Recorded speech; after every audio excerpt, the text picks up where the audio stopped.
We are traveling with the UN to several towns in southern Lebanon. These towns have been heavily bombed for 7 months now. That's why we went with the UN, the safest way to have a first hand look into what is happening on this front.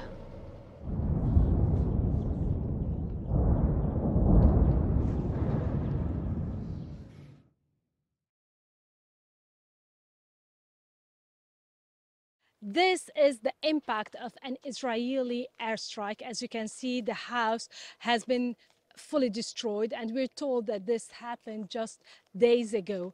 And the effects, the impact of this airstrike aren't only limited to the house. We can see nearby shops and houses also affected with very heavy damage. This was a coffee shop, and next to it here was a two-story building standing. Now it's reduced to this one massive hole in the ground. Across the road, you might find another house that is completely normal, and then back to a fully destroyed one. This is a pattern we've seen as we drove from one town to another. This is the closest we can get from southern Lebanon to Israel. I'm standing on Lebanese soil.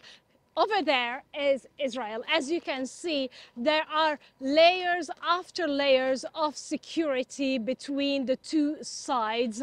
Of course, this hasn't stopped the cross-border hostilities going on between Hezbollah and the Israeli army for almost 7 months now.